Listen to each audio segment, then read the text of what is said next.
Welcome to Love Bites. Love Bites. Love Bites. Love Bites. By Dr. Tara, your destination for sexual wellness and mindful relationship advice.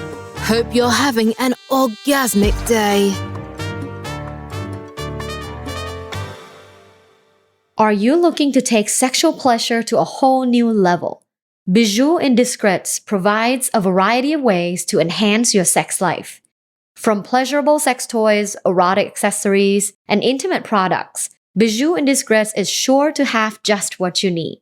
Check out their slow sex line for unique products that will enhance your foreplay, like nipple play gel and clitoral balm. Check out the link in the show notes and use code LOVEBITES20 for 20% off at checkout.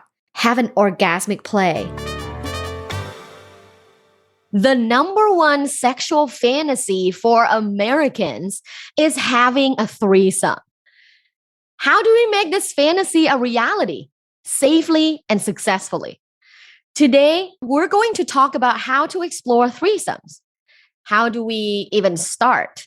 What are some of the do's and don'ts? And we're talking to the pros. Hello, my loves. It's Dr. Tara, your favorite sex and relationship expert here at Love Bites, the podcast for sexual wellness and exploration. My intelligent, sexy friends are here, Jeremy and Natasha. They are co-founders of Allthefeels, a multimedia sex-positive platform that empowers people to achieve their ideal sex lives. Their content focuses on teaching skills and techniques to give and receive more pleasure, and who doesn't love that, improve dating and relationship satisfaction, and the necessary personal growth to feel empowered and deserving of both. And that's really important.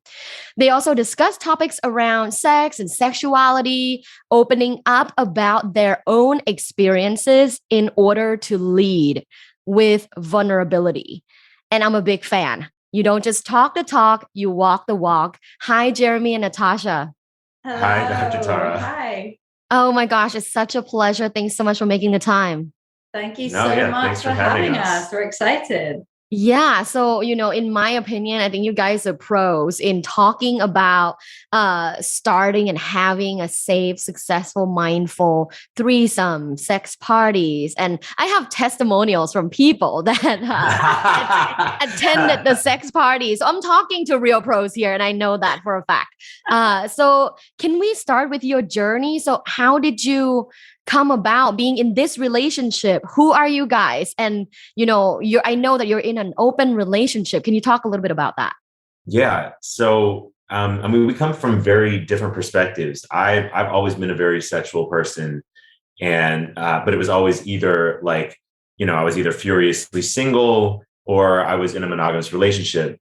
Natasha had always been in much more conservative, repressed relationships. She was in 2 relationships that lasted her entire 20s, hadn't really had one night stands, even hadn't done anything kinky. But I was a very promiscuous teenager. So I think, like a lot of people, I had sort of repressed a lot of that because I thought I had to get on the path of, being with one person, finding my husband, and kind of, I think I pushed a lot of that natural promiscuity that I experienced earlier in life down. So yeah, I had mostly had monogamous relationships. And more recently, 5 years ago, I was supposed to get married, and my ex broke up with me a month before our wedding date. So that was really the catalyst for me to reassess relationship types and things like that. Yeah. And so she had already started growing and exploring just in general as a person. And then when we started dating, I opened her up to just a different level of sex and different kinks and trying different things. Like he was basically the first person to spank me. And I was like, oh, wow. Let alone everything else from there on. It started with the spank.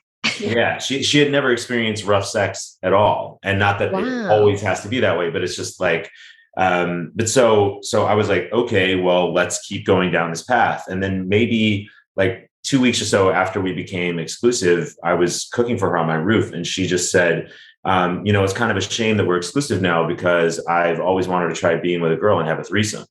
And I was like, well, first of all, just because we're in a relationship doesn't mean we can't do those things. I would love to have threesomes with you, obviously. So, but what I just heard was two separate thoughts, which are, I've always wanted to try being with a girl and have threesomes. So I was like, if you are 29 at the time and you think you might be bi and you've never explored that, you owe it to yourself to explore that. That has nothing to do with me. Like that's an identity thing. You need to know that about yourself. And half my brain, while I was saying this, I formed like, that sick feeling in the pit of your stomach, like if you're on a roller coaster or whatever, know, and like half my brain is yelling at me, literally, like I heard my own voice screaming at me in my own head, being like, what are you doing, you fucking idiot? You're telling her to fuck other people. And I was like, the other half of my brain was like, shut up, idiot. This is going to be good for us. And so over the course of the next few months, I just encouraged her to try being with a girl on her own. And he was so sweet. He like helped me get on apps, like put my profile together, helped me like flirt. He even gave me a tutorial on how to eat pussy on me so that I could understand the moves. So he was a very good coach for me. Wow. Up to that. Yeah. So she finally found a girl that she was very attracted to, that she felt comfortable with. They had an amazing experience.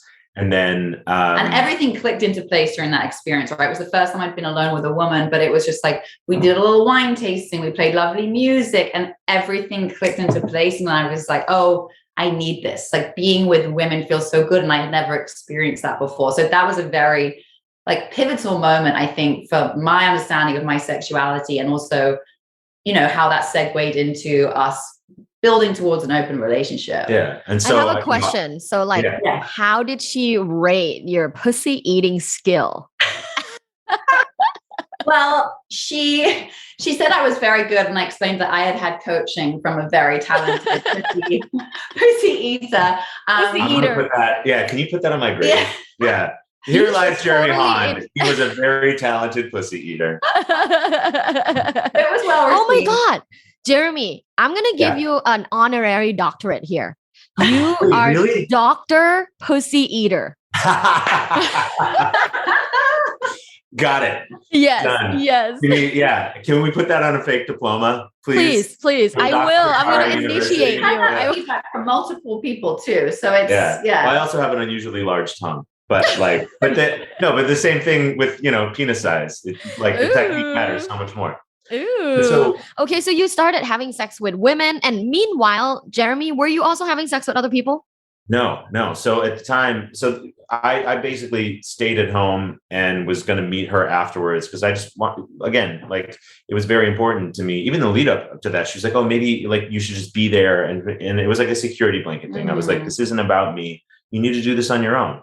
And so I came over to her house afterwards, and I was just like, okay, so how was it? She's like, oh my God, it was amazing. And I was like, man, I'm definitely bi. It was incredible. And then I was like, cool. So would you do it again? She's like, yes, in a heartbeat. I can't wait to do it again. And I was like, okay, cool. So then my only other question is, what am I doing while you were doing that? And she immediately shut down. I freaked out. I was yeah. Because then she's like, oh shit, like he's going to be sleeping with other girls too. And it was like, insecurity and abandonment issues. She's like, okay, if he starts sleeping with other people, he's going to leave me. So she's like, no, I don't want that. We can just concentrate on threesomes. So I just kept that in the back of my head. And I was like, okay, and so from that point on, we just decided to explore as a couple. And so it took a couple months until she found someone that she was comfortable with, and we had our first threesome.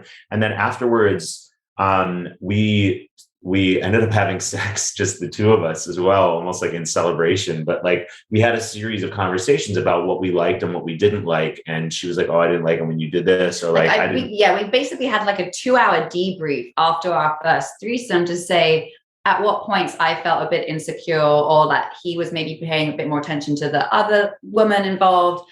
And I just basically shared my anxieties and insecurities. And I think he also expressed maybe like positions that he liked and things like that. So we had this kind of like download afterwards of how it matched up with what our fantasy was going into it. And so like, as far as people like trying it ahead of time, like, look, any kind of either threesomes, open relationship, whatever, over communication is the key. But like, and vulnerable communication, right? I had to say, this made me feel jealous. This made me feel like you wanted to be with her more, or, I think it was important to vocalize really vulnerably everything that was triggering or upsetting to me. Yeah. But so talking about that, we then knew what to expect next time. And obviously new things still come up when you do it, because the other thing you have to realize is you're with another person and they have their own wants and needs. This isn't just something about you, a body that's going to fulfill your fantasies. Like you're catering to another person too. So then it was like, okay, well, you were expecting this, but she was more like that. So that didn't really work out. And next time I'll know to anticipate that. And we, I'll make the first move and we can,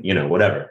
So we've done that ever since. And we still do that. Every time we have a threesome or group situation, whatever, we'll talk about it extensively afterwards. But one of the biggest things was after a few different like threesomes, couples, groups, whatever, we started talking about like something that one of us didn't like.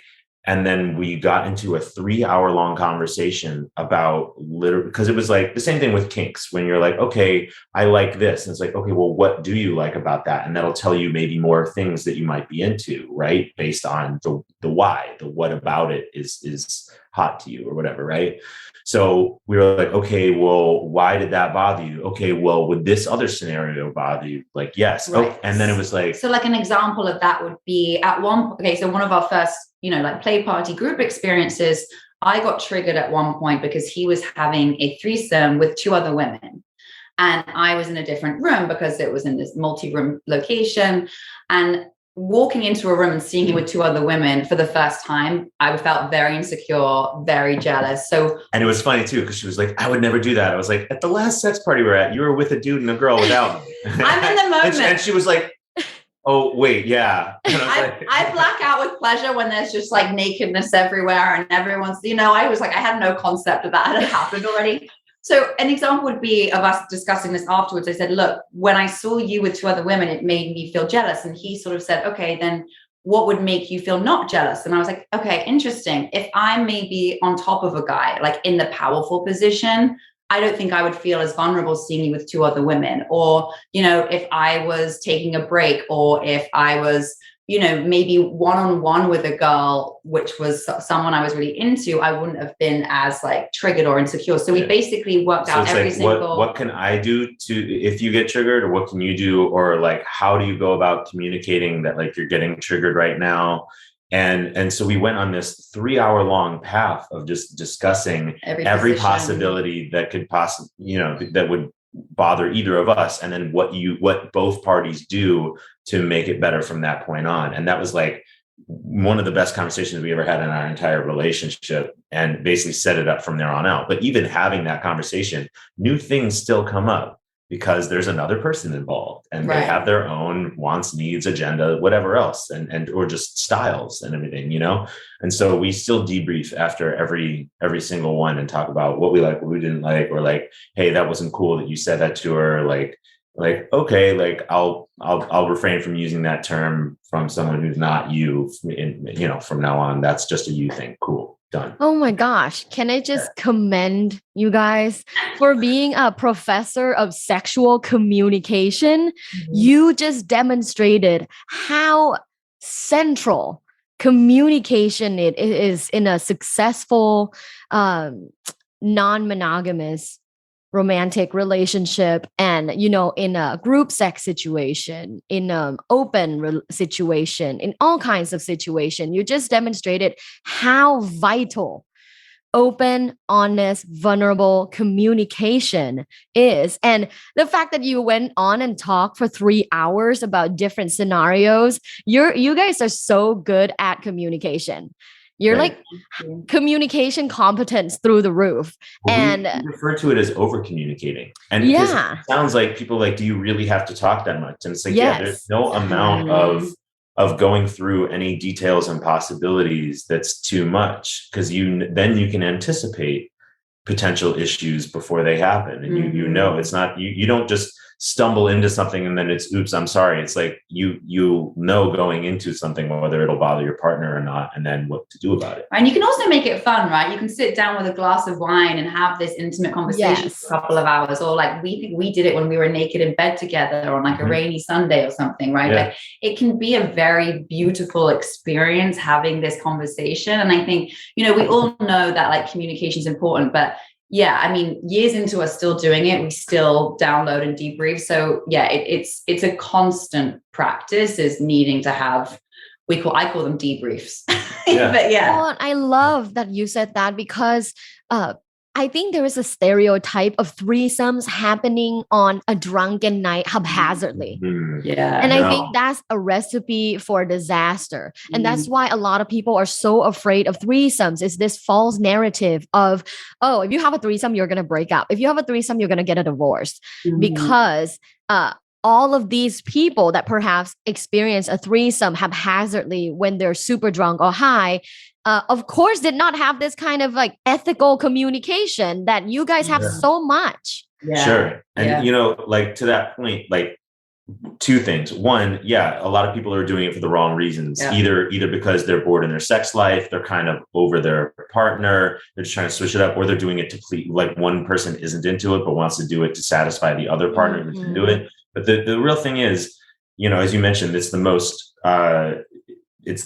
most common, I guess, kink, if you want to say it. It's the biggest fantasy, at least in America. It's second worldwide. 95% of everyone polled by the Kinsey Institute wants to have a threesome at some point in their life, or has already, right? But so the chances are your partner is into this. It's just a matter of doing it in a way that won't make them feel insecure or abandoned or less than or left behind or whatever. You doing it in the right way, that this is something that can help bring you closer together by satisfying both of your fantasies and by exploring like someone's bisexuality possibly, or whatever. Like it's something that should strengthen your relationship, not threaten the relationship. But if you do it in the wrong way, if it's like, you know, for example, my ex wanted to give me a threesome as a birthday present, and I told her no. And like, she thought we were just going to be able to like pick someone up at the bar. And I was like, I can already see where this is headed. And like, you're doing this to satisfy me. Let's do it because we've both decided to do it, and we've picked out someone specific that we think like has good intentions and isn't going to try to like date me afterwards or whatever. Like, this is a bad idea, just doing it spontaneous. I think like what you were saying, that's why people have the stereotype that leads to trouble. It's because people don't do it with enough forethought and preparation to make sure that it's a good thing. Yeah. And I think the other thing is, you know, from a female perspective, a lot of my girlfriends say to me, I'd be too jealous, or, you know, I don't think I could handle that. And I've really seen it as an opportunity to love myself more. And this is what kind of it all goes back to the self-growth and the self-love aspect, because anytime that I have gotten triggered or insecure or jealous, right, I have borderline personality disorder, and it's really characterized by abandonment issues and low self-worth. So with that, you know, women are also inherently competitive. So I think I was coming from when we started having threesomes, I would get jealous very easily. And then I realized that it was actually just an opportunity for me to work on myself, right? Love myself more so that I'm not feeling as threatened or abandoned. And I've now realized that now that I've put a lot of, you know, therapy, self-love practices, my candlelit bath times, my like solo nights at home, dancing to music and masturbating, like the more love I put into myself, the less like triggered for abandonment or jealousy I get. And the more I enjoy seeing him with other women, because I think I've built rather than get jealous and bring the other woman down, I build myself up to be on the same page as him. And, you know, essentially realize that my biggest fear or insecurity is actually my biggest turn on. And I read this book, which was absolutely pivotal for me, called Existential Kink by Carolyn Elliott. And it talks about how there is such a fine line between love and hate, right? It's all energy, and how often we think butterflies are excitements, but they're actually red flags. So this fine line between love and hate made me realize that as humans, we're consistently actually manifesting our biggest fears, like we're not worthy enough, or, you know, we're not worthy of love. And so I was sitting down after reading this book thinking, what are my biggest like fears and anxieties? And they were all around comparing myself to other women, or feeling threatened that Jeremy was going to leave me for other women, or that that girl we had a threesome with had better tits than me, or, you know, she had a skinnier legs than me, whatever it might be, looking for any reason to compare and get insecure. And then a light switch went off and I was like, oh, my biggest fear is actually my biggest turn on. And then I started fantasizing about him with other women. And that completely flipped the script for me of building myself up, loving myself up so I'm not getting jealous, but also my biggest fear was actually my biggest turn on. And now I love to see him with other women. And it's completely changed the trajectory of it. And that's the a beautiful really story. Yeah. The switch was like, she realized that she wasn't threatened by these women. She was into them. Do you know what I mean? Mm-hmm. So it went from like comparing herself instead to be like, oh no, like I'm into this. This is hot. And why am I threatened by this? It's actually that like I have a crush on that girl, or I like seeing them together. And it went from her having to like work on her jealousy whenever we were in a group to her like one of her favorite things was enjoying watching me with the other girl. And then it even grew to like when we just be having sex with each other, she would tell me afterwards, like, yo, I came thinking about you fucking another girl. Hot. Wow. Yeah. Okay. This has really gone from like dealing with jealousy issues to like, now you like watching me with other girls and thinking about me with other girls. Wow. Okay. So came a long way in a short time. Let's take a step back, because you guys are obviously pros, and you're like, your way of thinking and approaching things are like in the right places, and they're very advanced. So can we take a step like way back, and let's say you're coaching me. Let's say I'm vanilla. I'm super vanilla, and I'm in a relationship with someone for the last 5 years, and we hit the point where we've heard about threesomes, so we have no fucking clue how to go about even talking about it, finding a person. Can you walk me through the steps from the very beginning for a vanilla couple? Yeah, I mean, first things first. Just talk to each other. What are you looking to get out of it? What are the rules? And that's a really important thing too. It's not just a matter of like, oh, what are your triggers and whatever else. Like, what are the rules as far as like, hey, I don't want you to do this with her. For example, like I don't want you to come with the other girl. I would like you to save your cum for me. That used to be one of my rules, for example, because it felt like that was still like ultimately you're ending with me, and that's a bonding moment. You know, that's an example of like a rule that I used to have. And now that's no longer a rule. It's been amended to she would like to be involved. So I can still come with the other girl as long as it's with her as well too. Interesting. So like you have to have rules and stick to those rules, right?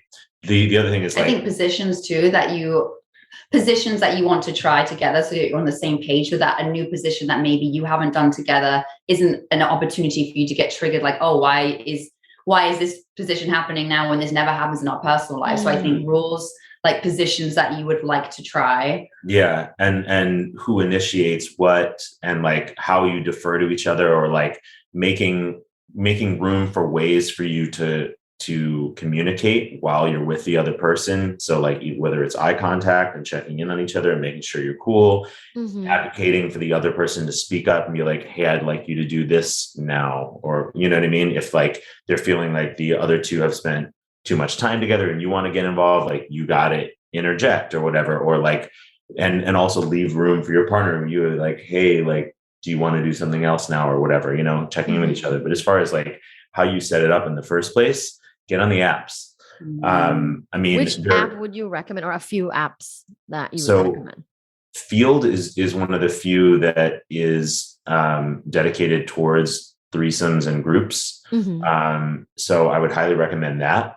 I mean, that's specifically what it's for. But we've always gotten a lot of compliments within the community that we bring in a lot of like new people, and they're folks who want to try this but don't know where to look. And so we're on like all the regular dating apps. We're on Tinder, Hinge, Bumble. Like as a couple?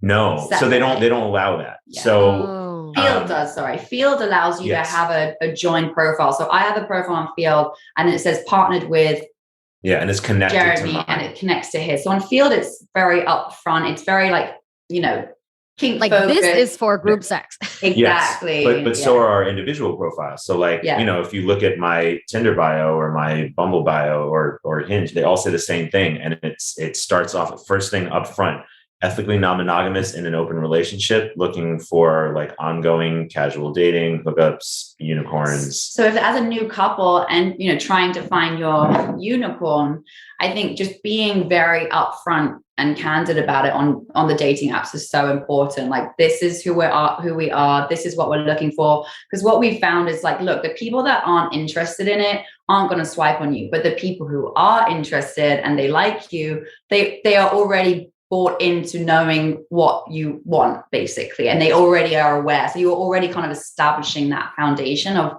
what it is that you're seeking. So you're naturally filtering out the people who aren't interested in that, So for those that don't know what a unicorn is, can you define? A unicorn is the third person in a threesome. And it's called a unicorn because it's this like mythical creature that you're looking to get after. And it used to refer to like the other woman in a threesome, but like frankly, that's pretty misogynistic. So and it can be men, women of all sexual orientations. Yeah, exactly. It's just a magical third creature that you're welcoming into your magic. That everyone's looking for that third. And you do find, like, whether you're on Field or just being in the scene in general, that there are a lot of couples. So like, they're like, people joke about going unicorn hunting or whatever. And like, we've even had periods where like, look, we know a bunch of like couples and we know like single women, like, can we make this a thing? And like, how do we cultivate just single people who are into this, but don't have a partner to explore with? And like, that's the other thing. If you're talking about like, what's the first step to people like exploring threesomes? It just is way easier to do if you are part of a couple, just because you have someone else to lean on emotionally, also just for safety issues and whatnot, because not everyone fully understands consent, sadly.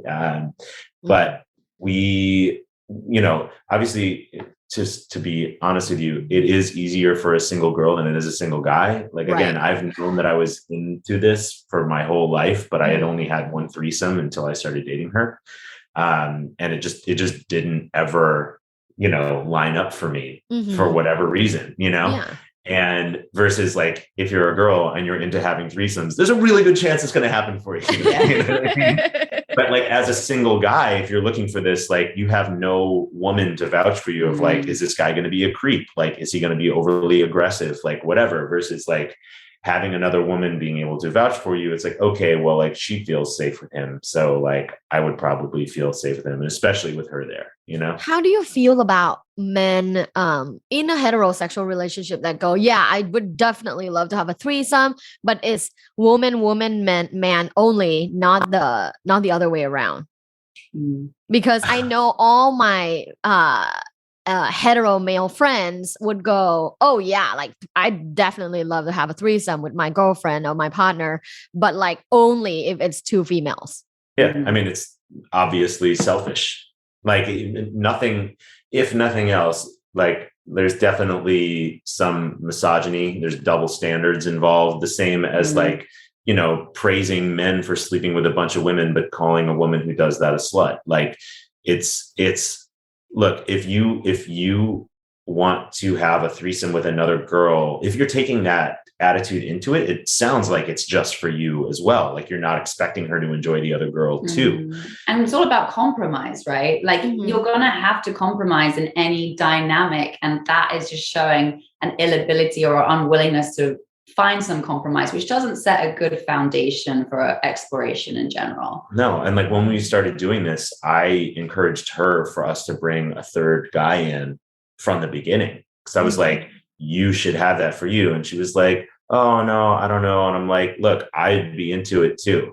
Like, I'm not bi, but like, I've definitely seen that in porn and enjoyed it. So like, fuck it, why not? If we found a guy that we were interested in, oddly enough, we still haven't done that as like a dedicated thing. We've definitely done that in sex parties. Mhm. I've Oh my also gosh, seen- like everyone listening is gonna be DMing you so hard. There's a hot Dude, couple I didn't think about like that. Natasha and Yeah. Jeremy haven't All found a right, third y'all. guy. Holy We're shit. officially taking candidates. We're ready. Yeah. A long Yeah. application list. So okay, so let's say you found a unicorn that you chat with online, that like you connected with online. You invite them to grab drinks, and then you invite them to their home. Let's talk about the absolute do's and don'ts. And I think it might be easier to start with don'ts. Mm. Yeah, As far as what like- are some like, oh my god, absolutely not. Like what are some of the don'ts?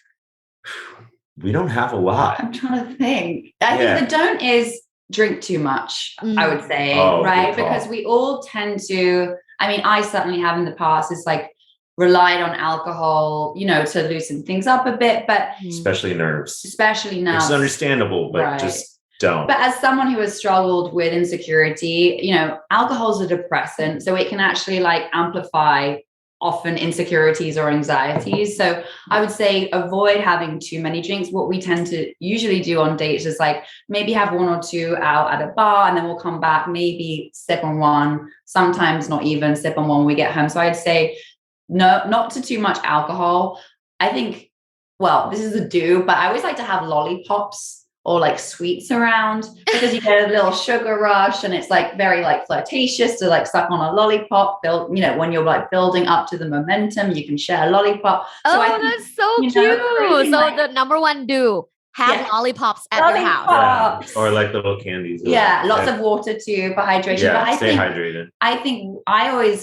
I think it's very important to make, if you're welcoming someone into your home, I want to make them feel comfortable, right? They're in a vulnerable position. So I always just like to light candles and light some incense and create a very like welcoming environment. And I think we also tend to reiterate to whoever we're inviting back that, there's no pressure. Like sometimes we've had people back and we have a drink and hang out and then they leave. We never want to put, another don't is not putting pressure on it if it doesn't happen, I was right? actually You're about to still say that. forming a connection. Pressure and expectations. Yeah. So like one with the other person, because like you said, you match with somebody, you agree to go grab drinks with it. It's just a normal date. You know what I mean? So like sometimes it works out, sometimes it doesn't. It's a date, and then Doesn't mean you're entitled to a threesome just because you've gone out for drinks. I Exactly. think that's a Same pretty thing. big one. Yeah. And like, or even if they agree to go back to your house, maybe they just want to make out. Like, Mhm. so, but also from a guy's perspective, the pressure and the expectations, one thing that guys don't know to look out for when you start having like threesomes and groups is they're with twice as many women, or sometimes 3, 4, 5, whatever, if you're at a group sex party, and especially then there's like other dudes involved. There's a different level of performance anxiety than you're used to. And it's not uncommon for guys to have trouble getting a hard on or maintaining it, because they have now heaped more pressure and expectations on themselves. And so like, I would say like keeping your expectations low and having anything be a bonus is a good way to get out of your own head and not put performance anxiety on yourself. And also just knowing that upfront going into it, like you might have trouble, even though you're so turned on. There's also just an overstimulation thing going on where you're used to having this intimate moment with this one person, and all of a sudden their attention is divided and your attention is divided between both of them. So like that's definitely something that guys should look out for specifically, and like not put too much pressure or expectation on themselves or on the night or whatever, and just go into it thinking like whatever happens here is a bonus, and we'll go from there. And also that taking Viagra is not a big deal, right? We know a lot of people who rely on it. Yeah. Like it can be helpful to combat some of those performance nerves. And obviously that's a prescription drug, but like don't be afraid to look into it. Also, like there are a whole bunch of other like over-the-counter supplements and products that can help with any like issues that you have. But yeah, like that is a big one. Like don't put too much pressure or expectation on yourself or on the situation. And also I think I would always recommend like checking in with your partner right beforehand. I think like we'll tend to just do a quick check-in, whether we're filling up water or making a drink, being like, are you good? Are you feeling okay? Just so that we're doing that quick, I think, emotional check-in. And for me, it helps me to feel emotionally connected before we're about to share the experience with someone else. And that goes for on the date too. So like, take a moment when your date goes and uses the restroom to be like, hey, are you into this? Like, are we on the same page? Because like, we don't have to go home with them if you're not feeling it. And that's the other thing. Like, don't force your partner. Do not force your partner. Like, oh, come on, babe. Like, you know, like, all right, fine. So like, you're not into her now, but like, she's so hot. Like, just you know, just keep trying or whatever. Like, take no for an answer always. I mean, in any situation when you're talking about sex or like whether it's one-on-one or threesomes or whatever, take no for an answer. It's better, like both in the short term and in the long run, like check in with your partner during the date and make sure that they're into it too, and then go from there.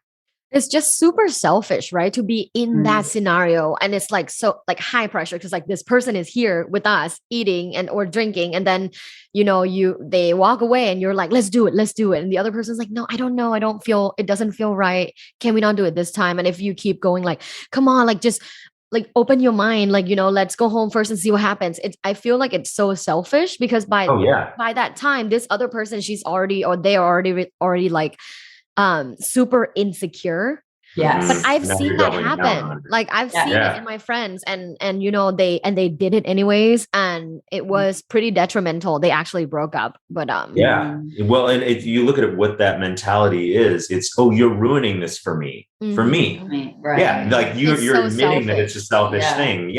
Like as soon as you've done that, like the whole thing is already ruined, whether you do it or not. As soon as you've said that, it's like, this isn't an us thing anymore. You've clearly expressed that you're not concerned with the fact that I'm not into this and you're trying to make me go through with it anyway, which frankly has like a little bit of like a sexual assault vibe to it, frankly. It's like, it's not respectful of your partner's choice over their own body, that they don't want to do this. But even if your partner's not putting pressure on you, for like Jeremy's never ever put pressure on me, but there have been a couple times where I wish I'd had the confidence to speak up and say to Jeremy, I'm actually not really into this group dynamic, because no matter if you're not entering it, if it's not a fuck yes, it's a no. You know what I mean? And I think we've entered a couple of group situations where I didn't have the best feeling, but I was kind of like, oh, but I don't want to be the Debbie Downer. Everyone else is vibing and flirting. So I'm going to kind of take one for the team.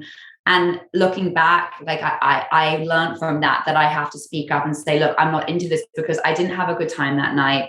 Like I wasn't sexually satisfied. If anything, I was probably more triggered and jealous because I wasn't authentically going into this scenario. So, and the funny thing is, in both scenarios, the unicorn that we were with outside of the other couple, they also had the same feeling. Like, I wish I had said something too. And so it's like, okay, so now there have been two different situations in which she wasn't into this, but didn't speak up. And the other unicorn we were with did not speak up. And so I made a rule that, like, you know, the same thing of like, if you're on a date for a threesome, like check in with each other, make sure that you're into it.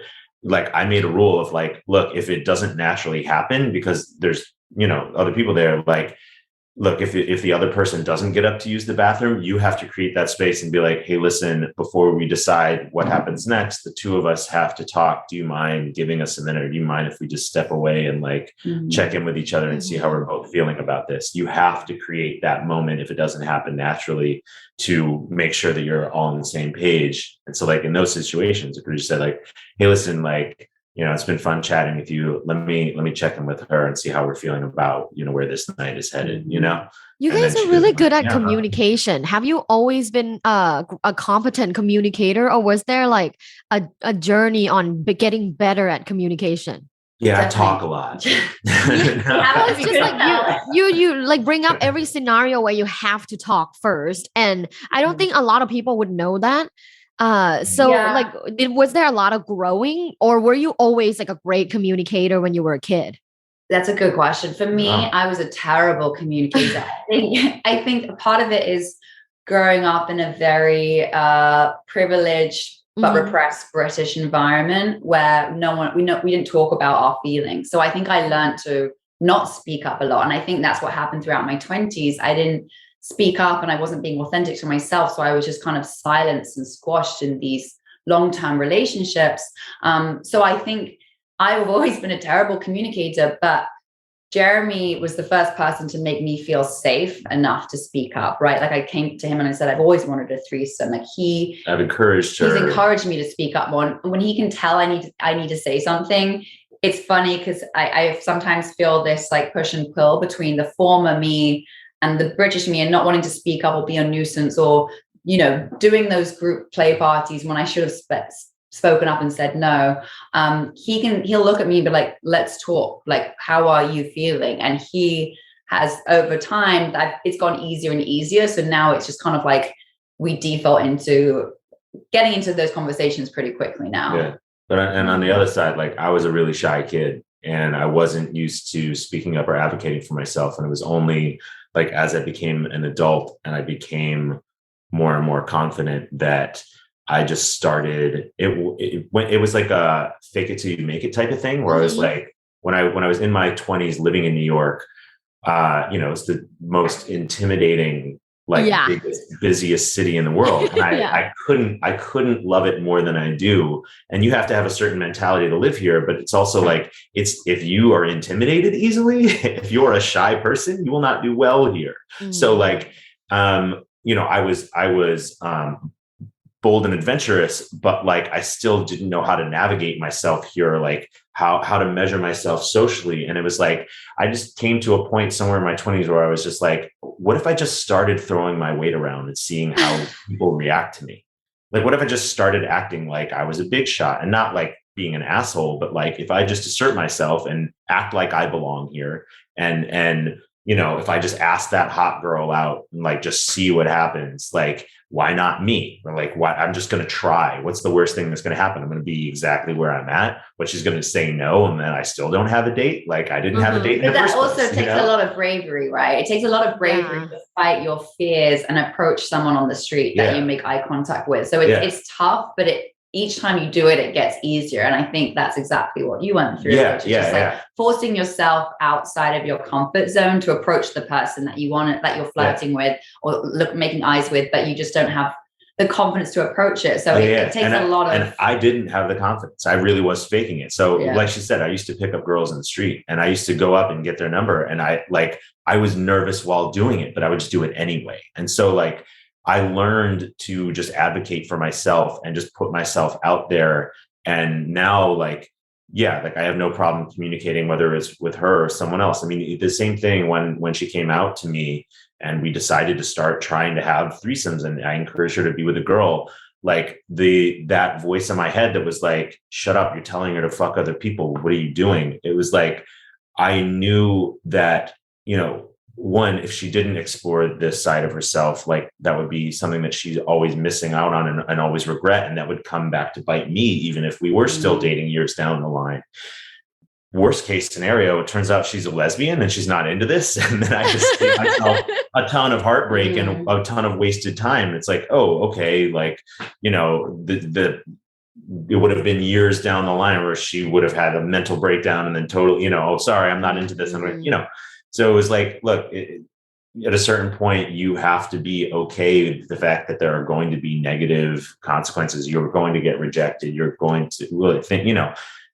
But those rejections don't change who you are as a person or your worth, right? And I think actually therapy has been really important for me to learn how to communicate my needs. And that's helped in our relationship and in my work life or just in general. So I think therapy has played a massive role in helping me communicate better and assert my needs. And like she's saying, like asserting her needs, and it's like, you know, not saying anything. Like she used to be, you know, repressed British. Oh no, just stiff up her lip, like push all the feelings down. And it's like not saying anything will always make it worse. Nothing bad comes from speaking up and being open and honest about your feelings, especially to your partner. And you should be doing it in a way that is sensitive to them. If it's something that might make them feel insecure, which especially with what we're talking about definitely could. So taking their feelings into consideration ahead of time and phrasing it in a way and being calm about it. And, you know, one of the things that like just about being in a couple in general, one of the best pieces of advice I ever heard was if like how to fight successfully. And it's not me versus you, which is where a lot of couples go wrong and then start to clash and build resentment against each other. It's us versus the problem. Right? That is such a like, let's just, once you change that and you realize it's you versus the problem, it just feels less, it feels like you have a teammate and that you can work through this together, and it creates like union, and it brings you together when you're fighting the problem versus one another. You're on the same side, not pitted against each other. So it's like, how do we solve your insecurities around threesomes and other girls? What can I do to make you feel like I'm not abandoning you if I, spent an extra 5 minutes with her because she was about to come, and I, what I mean? So whatever now I communicate, I need a lot of cuddles. The next day you're going to like bring me coffee in bed, or can we just have a lady cuddle day? Like I'm now able to say, this is what I need to like offset some of that work. Beautiful. Yeah. Beautiful. And thank you for sharing it authentically, as in like trials and error, because I think it really humanizes you guys as like, hey, like you're pros now and you're still talking, but like that journey, there was a lot of trying different things, and reconfiguration is really important, and that having that agility in the relationship to do so. The last question I have is about the educational porn series. Can you first describe what is educational porn and then talk about your work? Yeah. So with Allthefeels, it's a sex positivity platform where we're trying to help people have better sex lives. And one thing that we notice with anyone else who does this, they pretty much exclusively, let's say they're showing how to use a condom, they'll use a cucumber or a banana, right? If they're showing like, this is the clitoris and this is the G-spot, it's a biology diagram. But also, right, it's because social media, unfortunately, a lot of platforms don't allow explicit content. So there's only so much that you can do to try and educate by using a non-sexual image on Instagram, for example, right? So we decided like there's only so much you can teach someone using a cross-section biology drawing, right? But like, if people want to know how this actually applies, like it's cool that you can see like where these things are relative, how the G-spot is right there with the urethra. Like, okay, fine. But how do you find that like when you can't see? And that's the real thing, especially when you're talking about female biology, it's internal. You can't see it. Right. So how do you find the G-spot? And we're not trying to like just show a diagram. I'm going to show you how you find it, right? How you should position your fingers. What's the angle? Like how you should position yourself to do it. It's so hard to relate to biological, like scientific diagrams versus, okay, this is my view. This is what it looks like with the legs coming out. Like it's just, we wanted to make content that was like relatable and like you could actually put into practice by understanding how to look and navigate the anatomy. So when you have sex, you speak to the audience.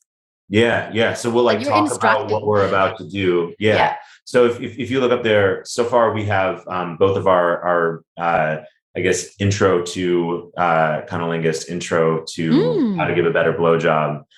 We've got a lot more coming, but it's like we'll talk to the audience and explain to them, here's the basic anatomy. This is what we're about to do. And then we'll start doing it. And we'll even take breaks in the middle and be like, as you see, like, this is what I'm doing. And this is what she's getting out of it. And this is why you want to do that. And so then we can also guide people towards, again, everybody's different, both in how it looks and also what type of stimulus they respond to. Do they like it lighter? Do they like it harder? Do they like it faster? Do they like it slower? And also like different body positioning and different things like that. So we also try to teach people like how you can read the different signs of like what's working and build on more of that. Because maybe they like what you're doing, but they want a little bit more pressure. Maybe they like what you're doing, but they want it a little bit faster. Maybe they want you to literally just keep doing exactly what you're doing, which also like, this is slightly off subject, but guys, when they say don't stop or keep going, don't go faster, don't go harder, keep doing the same thing. They literally told you. Yeah, they literally told you what to do. Don't stop doing exactly what you're doing. So right. Don't stop doesn't mean faster. Exactly. Don't stop. Just do exactly what you're doing right now. Yeah.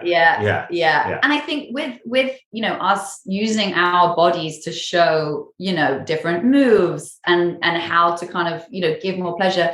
The purpose is really to have a pleasure education, right? We barely get sex education in schools, let alone pleasure. And pleasure is such an important part of us enjoying these bodies that have been specifically designed for pleasure, like and enjoying your relationship. Right. And so if we can, we're very open, as you can tell, like if we can show our body parts and that would help someone else have better sex, so worth it. Like I'm not shy. If it means that we can help people learn how to feel better about themselves, we just want to be as vulnerable as possible and help people do that.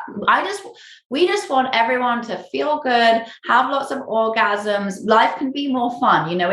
I think we're both very empathetic people. So us using our bodies is a gift to say, like, this is how you can do it. Like, go have fun, have pleasure, have your orgasms. Where can people find this educational porn?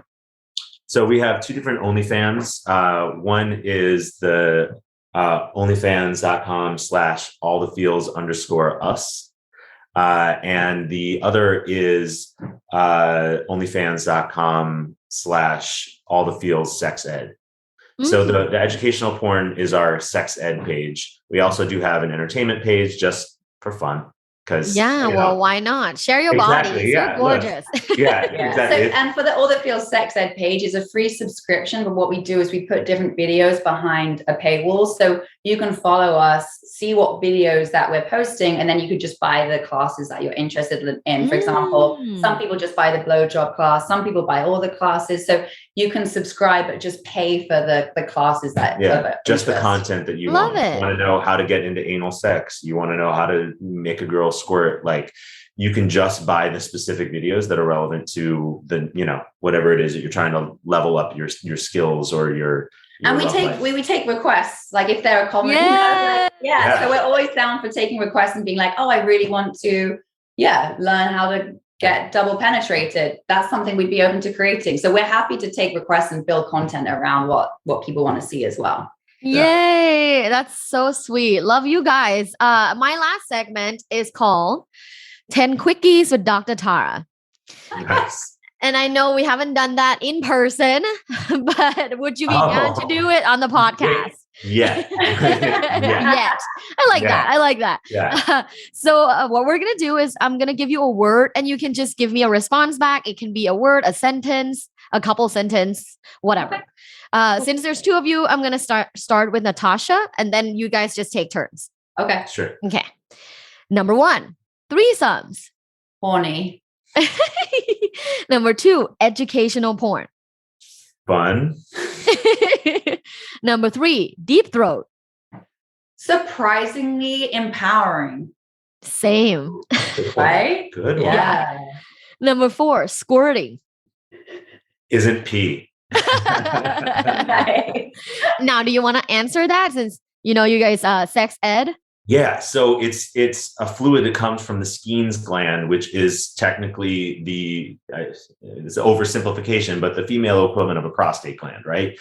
So yes, there is trace amounts of urine involved. There's also, get very technical and biological, vaginal mucus. But so there's juices. So there's pussy juice and there's a tiny bit of pee because it comes from the same place, but it is its own fluid and it doesn't smell like pee. It doesn't taste like pee. Trust me. I know this for a fact. Hey. But it is a release and it's a different kind of orgasm too. And honestly, guys get way too obsessed with it in a way because it's like something that you can see versus other than like a screaming, shaking orgasm, like women's orgasms aren't as obvious as a dude's where you have fluid come out. So like they just get way too obsessed with it. But it's like if your woman is into it, you can do it. It is actually like, I don't want to say pretty easy, but like it's definitely possible and like it is fun, but it's a different type of orgasm the same way that like a clitoral orgasm is different than a G-spot orgasm is different than a squirting orgasm. Beautiful. I think people want that sex ed video.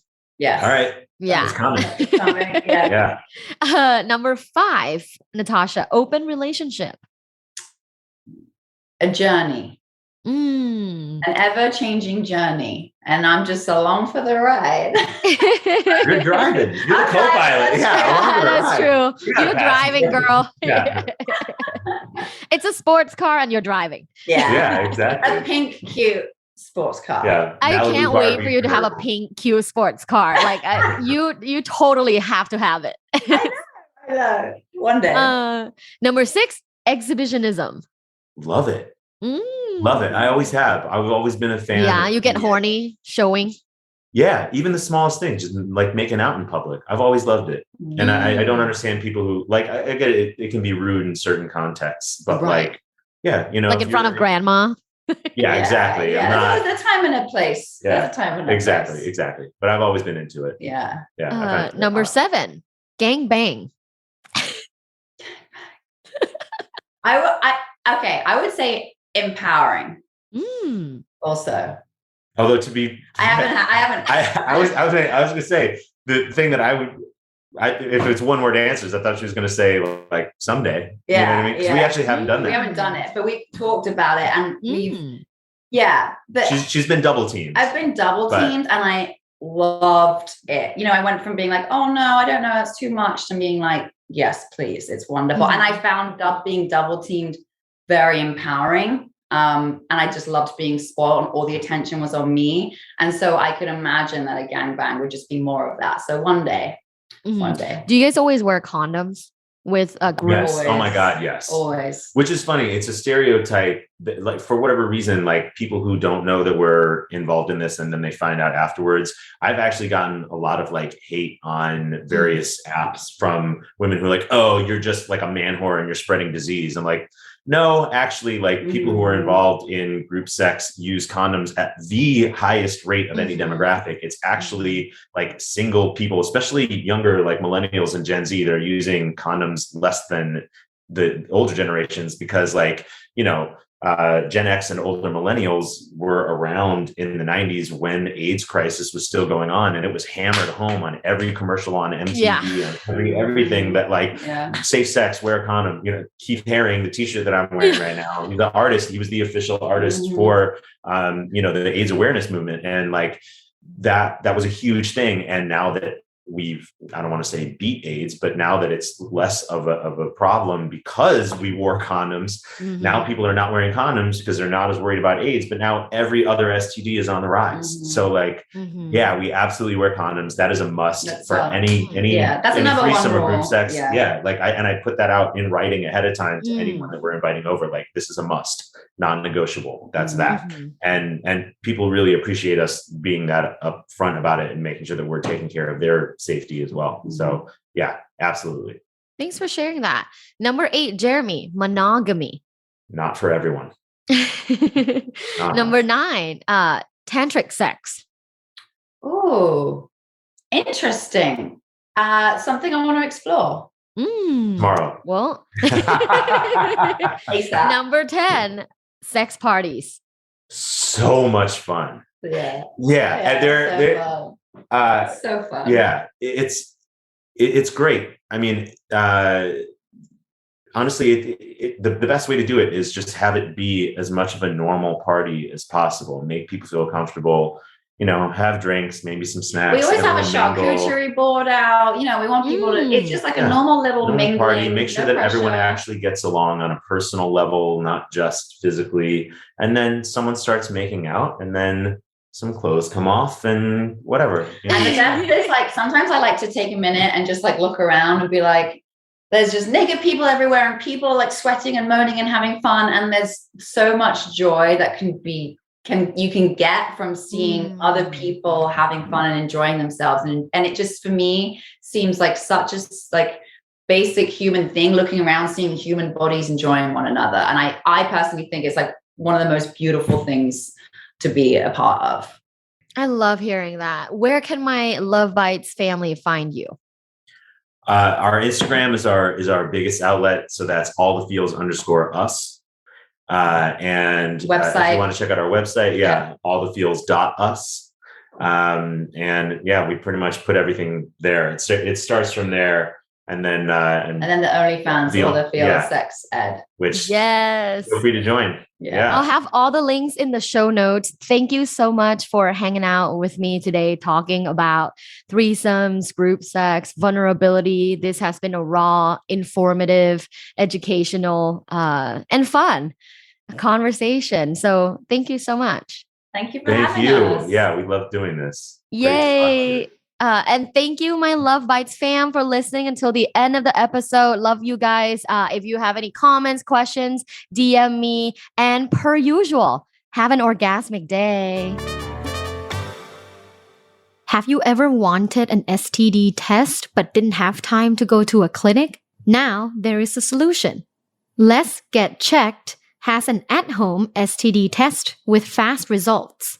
It's simple. You order your test, collect your sample, and receive your accurate results online.